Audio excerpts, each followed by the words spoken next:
ওম শান্তি শান্তি শান্তি। এই মন্ত্রে ইন্দ্রাদি দেবতার উদাহরণের সাহায্যে তার মহিমায় বলা হয়েছে। অগ্নি এবং বায়ু দিব্য যক্ষরূপী ব্রহ্মের দর্শন এবং তার সঙ্গে বাক্যালাপের সৌভাগ্য প্রাপ্ত হয়েছিলেন ঠিকই, কিন্তু তারা তার স্বরূপ উপলব্ধি করতে পারেননি। ভগবতী উমার কাছ থেকে সর্বপ্রথম দেবরাজ ইন্দ্রই সর্বশক্তিমান পরব্রহ্ম পুরুষোত্তমের তত্ত্বজ্ঞান লাভ করেছিলেন। তারপর ইন্দ্রের মুখ থেকে শুনে অগ্নি এবং বায়ু তার স্বরূপ উপলব্ধি করেছিলেন এবং তারও পরে তাদের কাছ থেকে অন্যান্য সকল দেবতা জেনেছিলেন যে আমরা যে দিব্য যক্ষের দর্শন লাভ করেছিলাম তিনি সাক্ষাৎ পরব্রহ্ম পুরুষোত্তম। এইভাবে অন্যান্য দেবতারা কেবলমাত্র শুনে জেনেছিলেন, কিন্তু তারা পরব্রহ্ম পুরুষোত্তমের সঙ্গে বাক্যালাপের বা তার তত্ত্ব উপলব্ধি করার সৌভাগ্য লাভ করেননি। এই জন্য এইসব দেবতাদের তুলনায় অগ্নি, বায়ু এবং ইন্দ্র শ্রেষ্ঠ, কারণ এই তিনজনেরই ব্রহ্মের দর্শন এবং তত্ত্বজ্ঞান লাভ হয়েছিল। বিশেষত ইন্দ্র সর্বপ্রথম এই তত্ত্ব উপলব্ধি করেছিলেন বলে তাকে সর্বশ্রেষ্ঠ বলে মান্য করা হয়। যখন সাধকের হৃদয়ে ব্রহ্ম সাক্ষাৎকারের তীব্র অভিলাষ জেগে ওঠে, তখন ভগবান তার উৎকণ্ঠাকে আরও তীব্র এবং উদগ্র করে তোলার জন্য বিদ্যুৎ চমকের মতো তথা চোখের পলক ফেলার মতো নিজ স্বরূপের ক্ষণিক আভাস দিয়েই মিলিয়ে যান। পূর্বোক্ত আখ্যায়িকায় ইন্দ্রের সামনে থেকে দিব্য যক্ষের অন্তর্ধানের ব্যাপারটি এরই দৃষ্টান্ত। দেবর্ষি নারদেরও পূর্বজন্মে ভগবান তাকে ক্ষণকালের জন্য নিজের দিব্য স্বরূপের চকিত আভাস দিয়েই অন্তরিত হয়ে গিয়েছিলেন। শ্রীমদ্ ভাগবতে এই প্রসঙ্গ আছে। যখন সাধকের চোখের সামনে অথবা তাঁর হৃদয়ে প্রথম ভগবানের সাকার অথবা নিরাকার স্বরূপের দর্শন অথবা অনুভব হয়, তখন এক আনন্দময় আশ্চর্য বোধে তিনি ব্যাকুল হয়ে ওঠেন। নিত্য নিরন্তর তাকে দেখার বা অনুভব করার এক উদগ্র অভিপ্সা, এক অনিবার্য আকাঙ্ক্ষা তাঁর হৃদয়কে অশান্ত করে তোলে।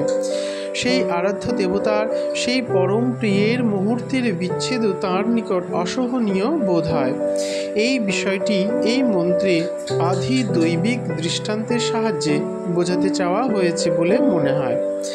প্রকৃতপক্ষে এখানে অত্যন্ত গুচ্ছভাবে এমন ভাষায় ব্রহ্মতত্ত্বের সাংকেতিক উপদেশ করা হয়েছে যা কেবলমাত্র কোনো অনুভবী সন্ত মহাত্মই ব্যাখ্যা করতে পারে।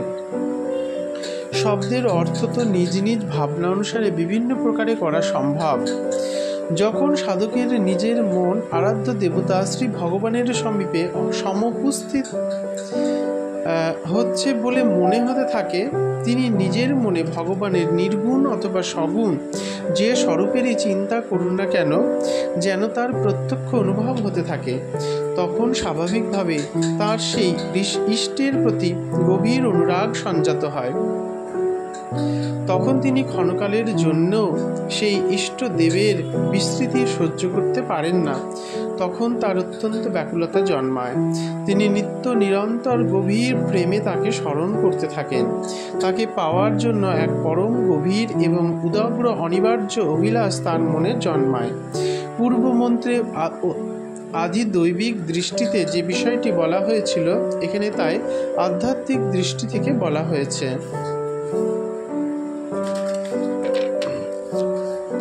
সেই আনন্দস্বরূপ পরব্রহ্ম পরমেশ্বর সকলেরই পরম প্রিয়। সকল প্রাণী কোনো না কোনোভাবে তাঁকেই চেয়ে আসছে, কিন্তু তাঁকে চেনে না। এই জন্যই সুখরূপে তাঁকে খুঁজতে গিয়ে দুঃখরূপে বিষয়সমূহে জড়িয়ে পড়ে, তাকে পায় না। সাধকের উচিত এই রহস্যটি বুঝে সেই পরব্রহ্ম পরমাত্মাকে প্রাণী মাত্রের প্রিয় জেনে তার নিত্য অচল অমল অনন্ত পরম আনন্দ স্বরূপের নিত্য নিরন্তর চিন্তনে রত থাকা। এইভাবে চিন্তা করতে করতে যখন তিনি সেই আনন্দ স্বরূপ সর্বপ্রিয় পরমাত্মার সাক্ষাৎকার লাভ করেন, তখন তিনি নিজেও আনন্দময় হয়ে যান। তখন জগতের সকল প্রাণী তাকে নিজের গুরুদের পরমাত্মীয় জ্ঞানে ভালোবাসে, প্রেমের দৃষ্টিতে দেখে। গুরুদেবের কাছ থেকে সাংকেতিক ভাষায় ব্রহ্মবিদ্যার অনুপম উপদেশ শুনেও শিষ্য তা পূর্ণরূপে হৃদয়ঙ্গম করে উঠতে পারেনি।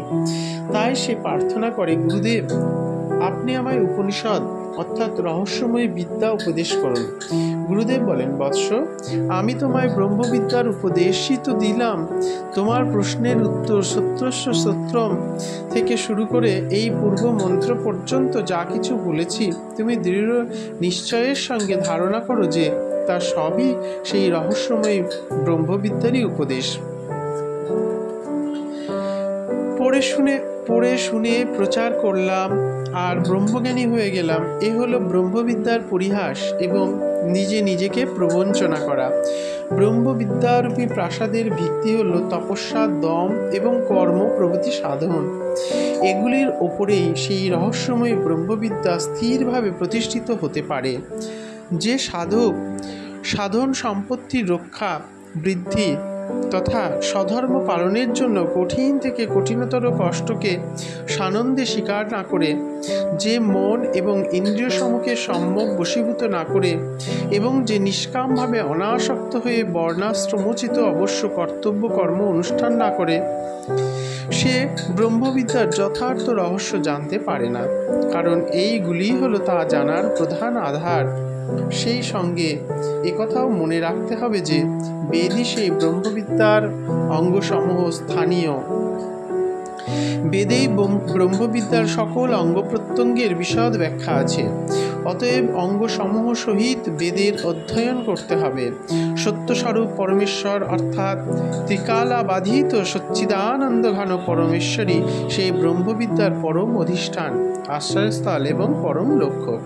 অতএব সেই ব্রহ্মকে লক্ষ্য করে যে বেদানুসারে তপ, দম এবং নিষ্কাম কর্মাদির অনুষ্ঠানে রত থেকে তার তত্ত্ব অনুসন্ধান করে চলে, সেই ব্রহ্মবিদ্যার সর্বস্ব পরব্রহ্ম পুরুষোত্তমকে লাভ করে।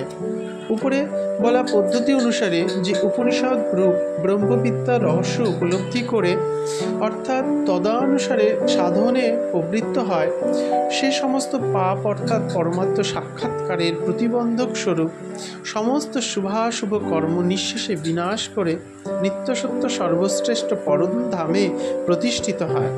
কখনো সেখান থেকে প্রত্যাবর্তন করে না।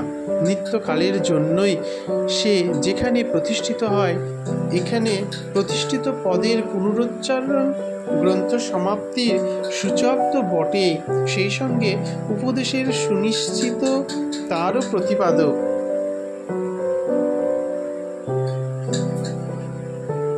ওম শান্তি শান্তি শান্তি। চতুর্থ খণ্ড সমাপ্ত।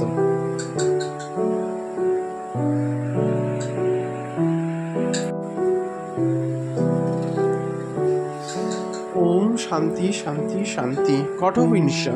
ওম শ্রী পরমাত্মনে নমঃ। ব্যাখ্যা। হে পরমাত্মা, আপনি আমাদের গুরু এবং শিষ্য দুজনকেই একই সঙ্গে সর্বপ্রকারে রক্ষা করুন। আমাদের দুজনকে একই সঙ্গে সুচারুরূপে পরিপুষ্ট করুন।